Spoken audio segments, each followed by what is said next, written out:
भारत के पश्चिमी मोर्चे पर पाकिस्तान के साथ मिलकर सीपीईसी प्रोजेक्ट शुरू करने के बाद अब चाइना ने भारत के पूर्वी मोर्चे यहां पर भी एक खतरनाक रणनीतिक बिसात बिछा दी है। इस नई चाल का नाम है CBMEC, यानी China Bangladesh Myanmar economic corridor.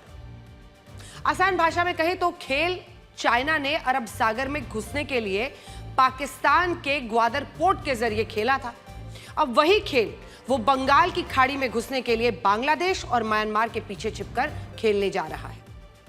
सड़क और रेल दोनों की पटरियों का ये ताना बाना भले ही ट्रेड रूट के नाम पर बिछाया जाना हो, लेकिन असल में ये भारत को पूर्व और पश्चिम दोनों ही दिशाओं से समुद्री और जमीनी मोर्चे पर घेरने का एक रणनीतिक चक्रव्यूह भी बताया जा रहा है।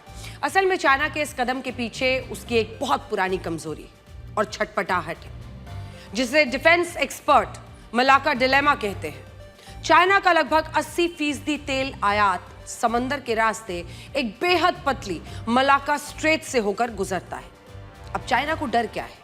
उसे डर है कि युद्ध या भारी तनाव की स्थिति में अमेरिका की नेवी या भारत की नेवी इस चोक पॉइंट को आसानी से ब्लॉक कर सकती है, जिससे चाइना की सांसें थम जाएंगी।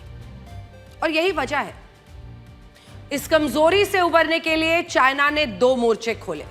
पश्चिमी मोर्चा यानी CPEC, जिसमें चाइना ने POK से होते हुए अरब सागर में पाकिस्तान के ग्वादर पोर्ट तक सीधी सड़क पहुंचा दी ताकि मलाक्का रूट को बाईपास किया जा सके। और पूर्वी मोर्चा यानी CBMEC के जरिए चाइना को बंगाल की खाड़ी में अपनी सीधी पहुंच चाहिए। म्यांमार और बांग्लादेश के जरिए वो सीधे भारत के पूर्वी मुहाने पर आकर बैठना चाहता है ताकि हिंद महासागर में उसका बिना रोक टोक दखल हो सके। अब चाइना के इस मल्टी मोडल नेटवर्क की शुरुआत उसके यूनान प्रांत की राजधानी कुनमिंग से होगी, जहां से ये रूट म्यांमार के मंडाले पहुंचेगा, जहां से इसकी एक ब्रांच म्यांमार की पुरानी राजधानी यांगून और क्याओ फ्यू जो है उसके डीप सी पोर्ट तक जाएगी।